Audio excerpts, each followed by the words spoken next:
Hi, Alila. Welcome to Sunday Brunch. Delighted to be with you. We were so happy to have you as a guest for Women's History Month. And obviously, during this month, we are normally, have past reflections. We talk about history, obviously, but have written this amazing book we want to hear more about. And you're coming to it not only as an author, but as a descendant. And can you talk a bit about what it meant for you to tell the story of Alila Walker and Joy Goddess? And what do you hope people understand differently about her after reading it?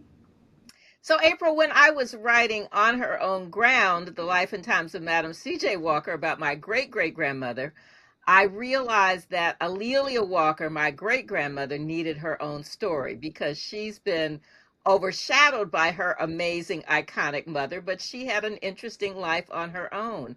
And I really wanted to talk about what she did during the Harlem Renaissance as a patron of the arts, as an international traveler, and as a person who created safe spaces for a wide range of friends.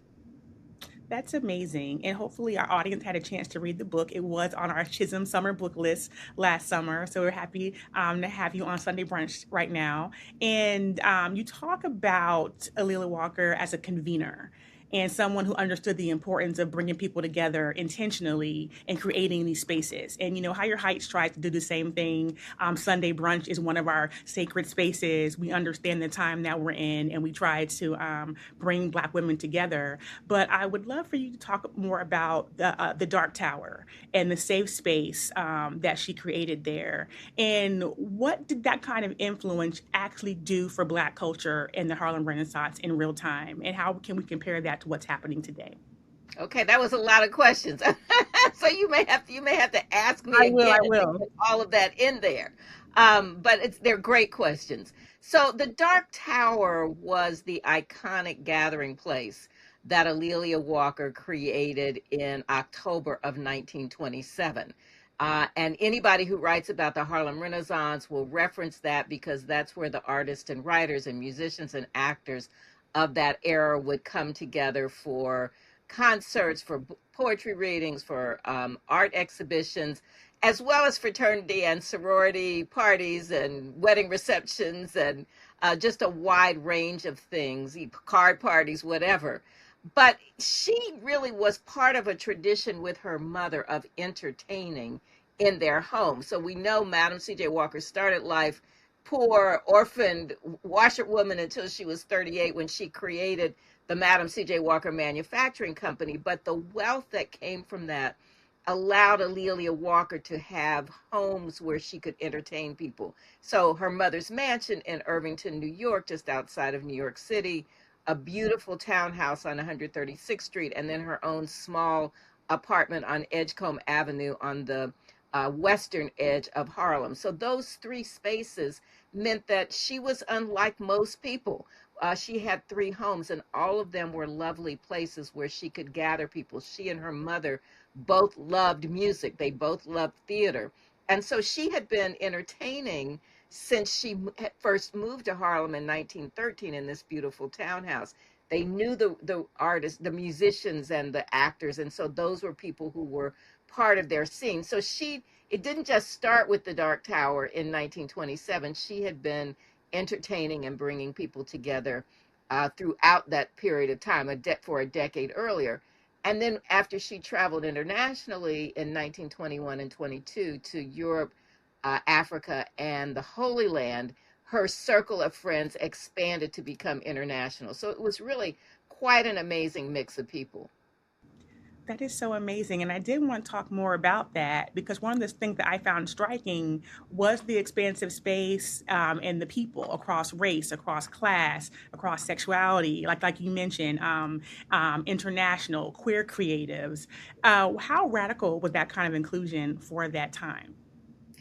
We take that for granted now. At least those of us who are open minded assume that a wide range of people who will come together. But during that period of time, the 1920s, there was still, a lot of homophobia. There was still a lot of really overt racism. Where people were nervous about being in spaces if someone wasn't exactly like them. We also, at that point, are just really two generations out of slavery. And but the great migration has happened. People are coming to the cities, and especially in Harlem, there's a wide range of people, a wide range of creatives, also a really strong Black middle class. People have more education, more disposable income. And so that circle of friends are they're all sort of converging and coalescing at A'Lelia Walker's parties.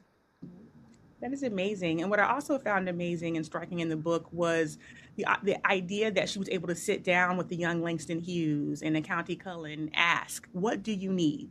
There's actually a book titled that by the founder of ColorCom. She does that. What do you need when you sit down in a space? And can you discuss little bit more about that and how what you found through your research about how she approached leadership and cultural investment? By that time, by the fall of 1927, the young writers like Langston Hughes, Countee Cullen, Zora Neale Hurston, and some of the others had begun to be recognized. There had been this amazing dinner, the Opportunity Dinner in 1924 and 1925.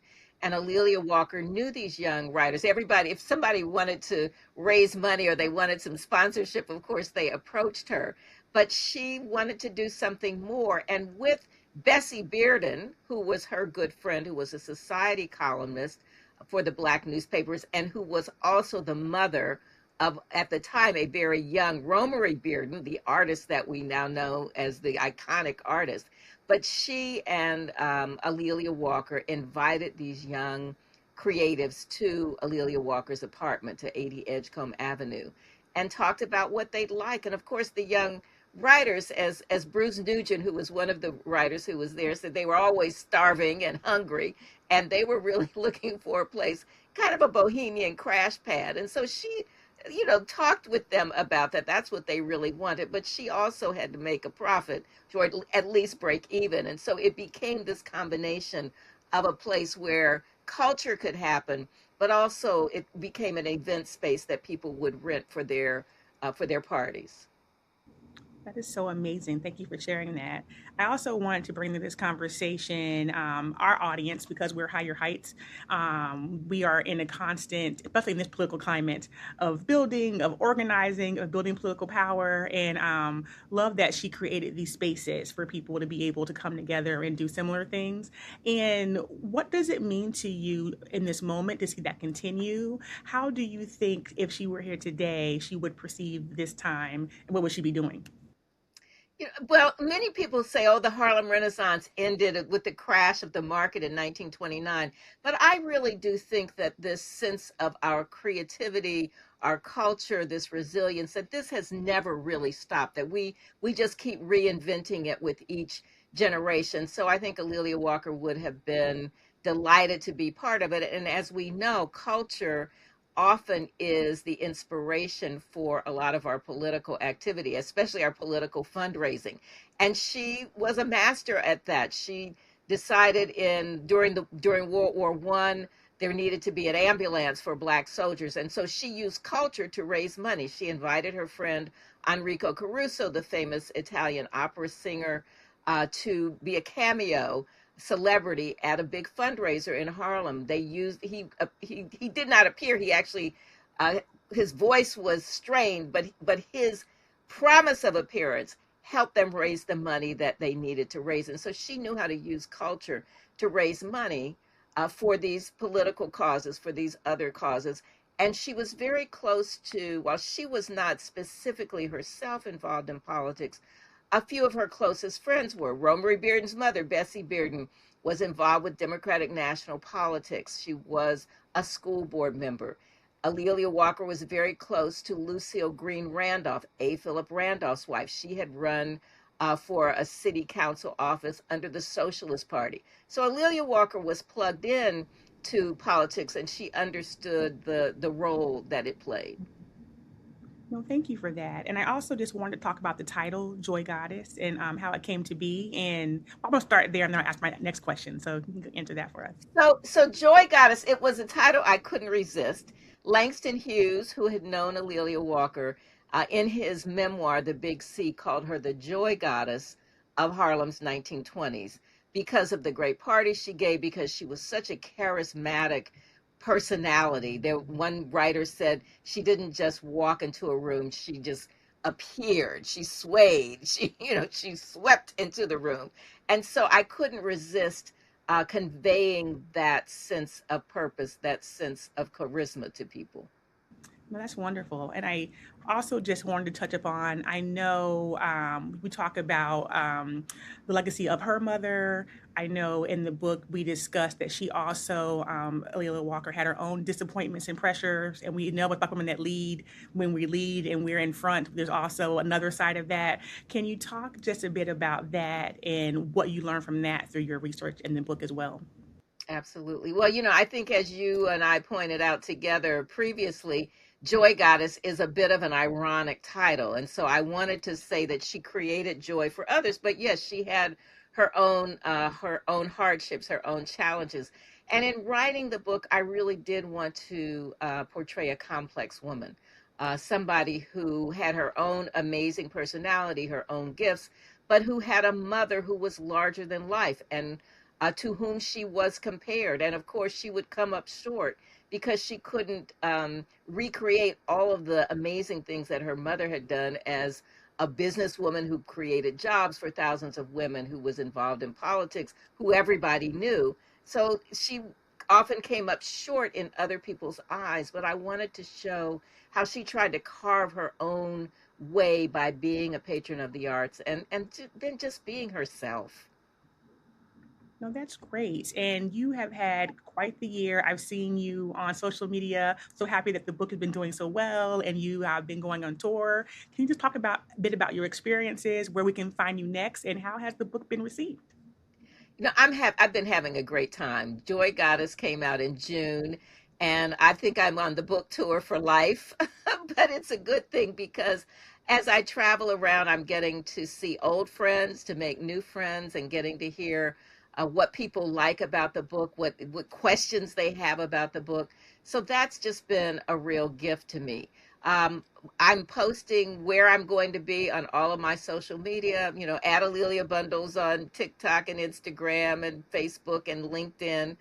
So my calendar will be updated. And I'm just, as Women's History Month ends, I've really had a blitz, Black History Month and Women's History Month. And I get a little bit of a break. I don't have to get on a plane for another few weeks. But I want folks to just follow me on social media and also on my website, aleliabundles.com. And my calendar is there. I'd love to see folks.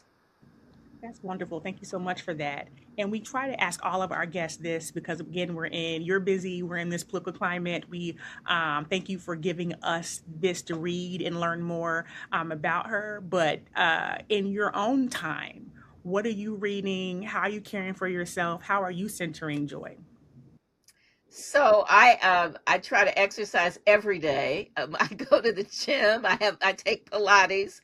My gym nearby is getting ready to close, so I'm in the process of reconfiguring what my exercise routine is going to be. I meditate, and museum exhibits are something that have become necessary. I'm just really filled by beauty, by art. I'm really fortunate to have really good friends, a close circle of friends, a really wonderful significant other that makes a huge difference. And I'm listening on Audible. I have to look and see what I'm listening to right now, but I really try to fill myself up with culture. Same here. No, thank you so much for coming by Sunday Brunch. If you have missed the book Joy Goddess, again, it was part of the Chisholm book list. It's on our website, and Leela told you how to follow her. So please do and catch her on her book tour while it lasts. Thank you again for coming by Sunday Brunch. Thank you very much.